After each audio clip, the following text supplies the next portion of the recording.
Okay, so we have a new Leonardo Momento Zero pen, and the color is Alga, A-L-G-A, which is this seaweed green, and I think it's gorgeous. So the weekend of Independence Day, there was a fabulous sale, and I was actually able to grab this pen at a discounted price, and I'm so pleased.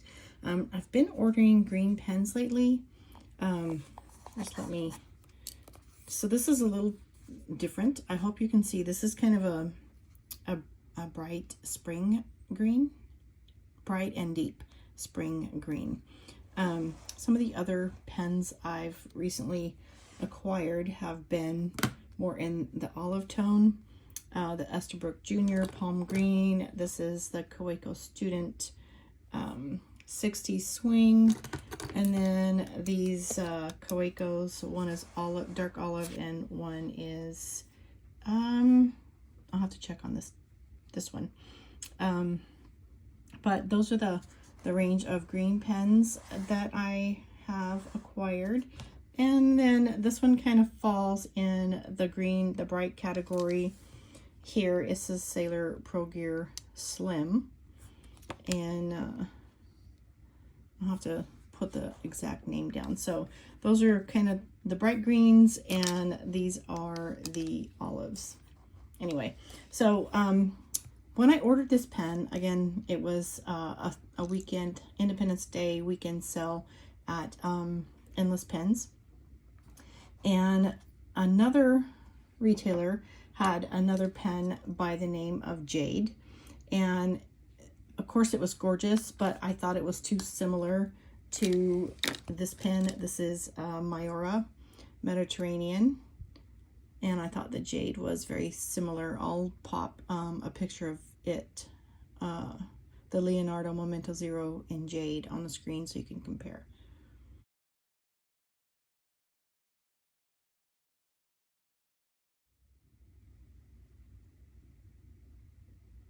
Anyway, so I'm going to ink this up, and again let the my first Leonardo Momento Zero in Aloha make a cameo appearance.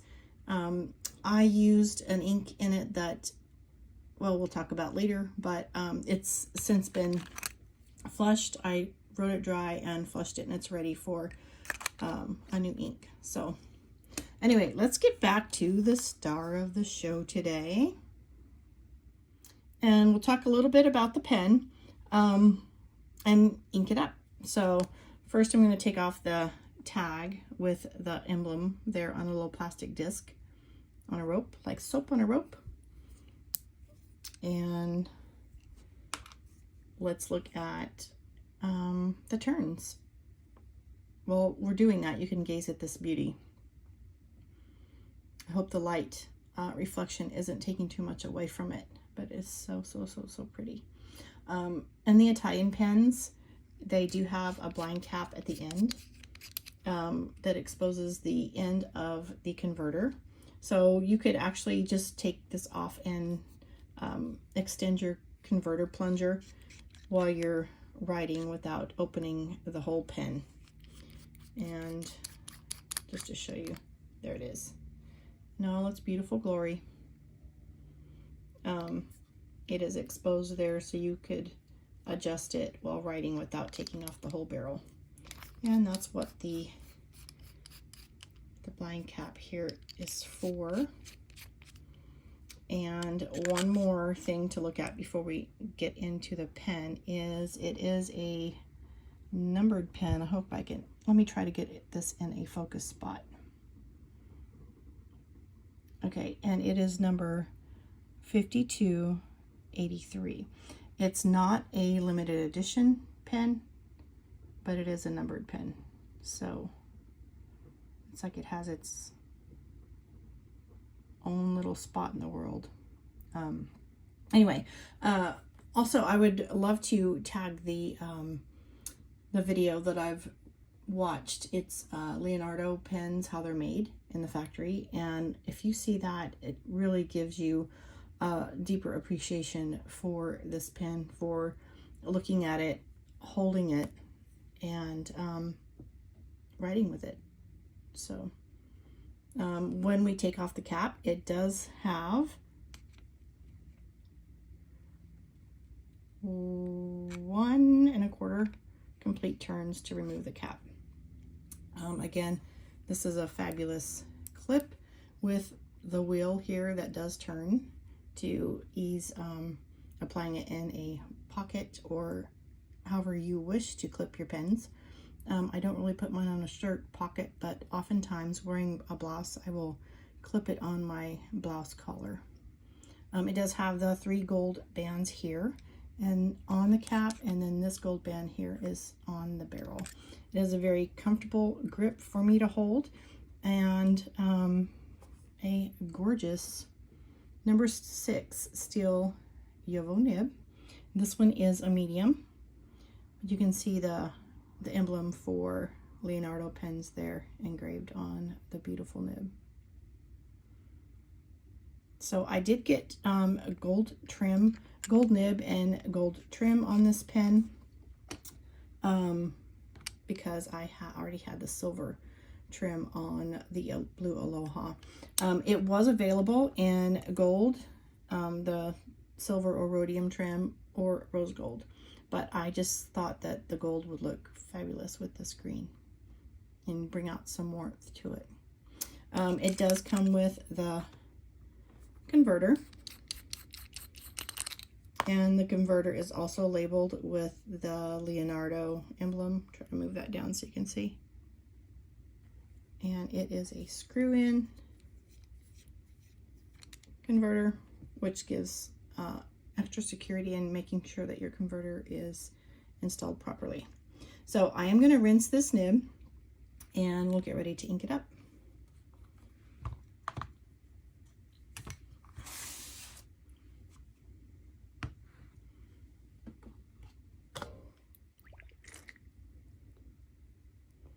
I could do it at the sink. It's much easier just to take to the sink and run water through it, but I do want to show you.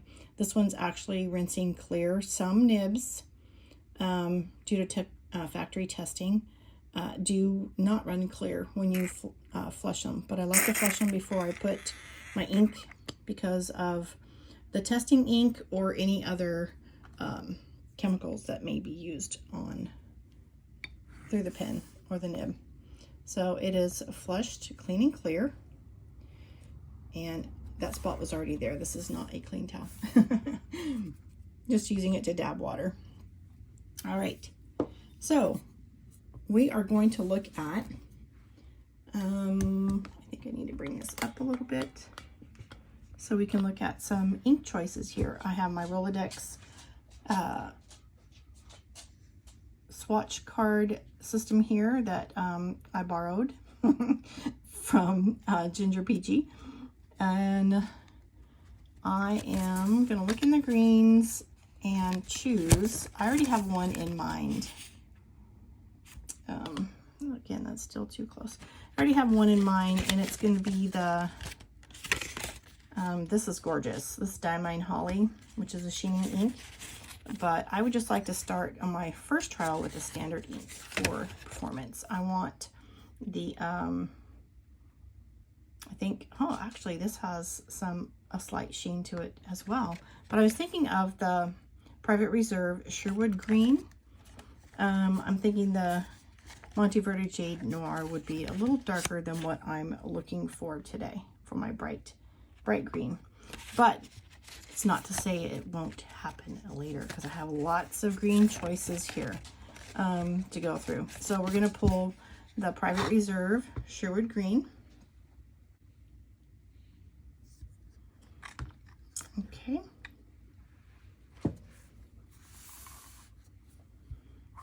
Put my pen back together.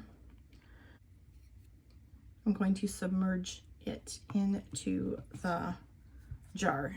And I usually say bottle, but this Sherwood Green Private Reserve, their bottles are more like jars, and they have a very wide opening at the top, which makes it very easy to fill a pen.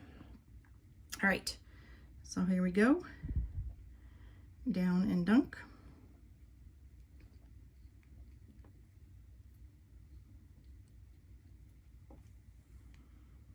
Another thing that rinsing your new nib unit prior to inking helps. It is already a moistened nib, and it seems to help the ink flow up easier than through a dry nib, which it would have to saturate the nib first.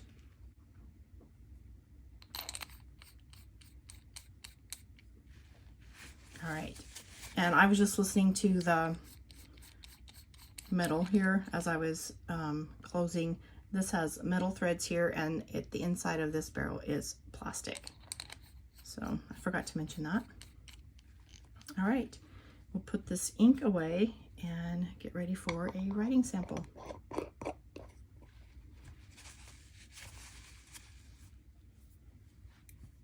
Okay, I'm gonna write on this Rhodia dot tablet and show you that I'm most comfortable writing with this pen, the size and weight of a pen. The way that the barrel is made, it would easily post and post securely. It's not too back heavy, very nice. It just depends on your preference, but most recently I have been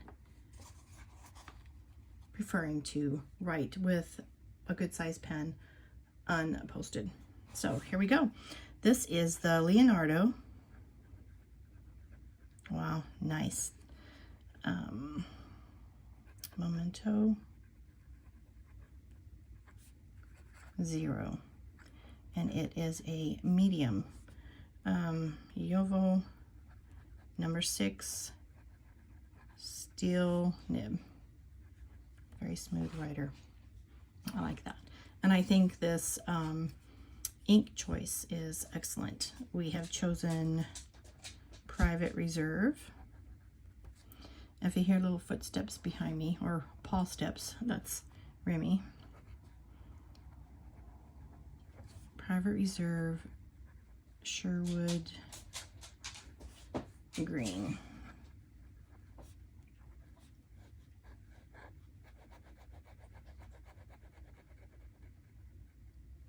Nice.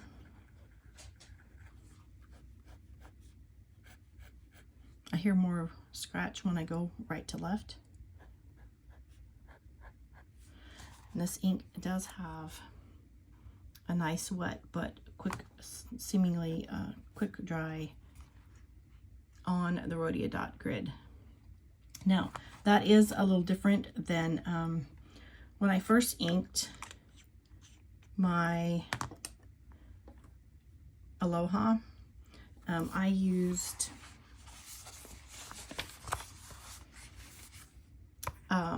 Noodler's Navajo Turquoise, and it wrote very nicely, quick dry on this Rhodia dot grid paper, but that was not the case with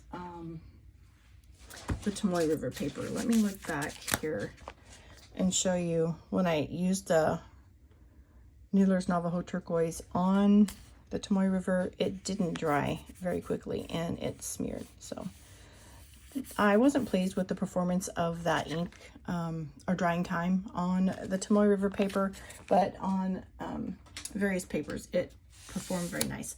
Anyway, I will be inking this with a new ink choice soon, and if you have any questions or would like to comment about inks or pens, please leave me a comment below. I love conversing with y'all. So thank you for spending some of your precious moments with me today. You have a blessed day. Bye-bye.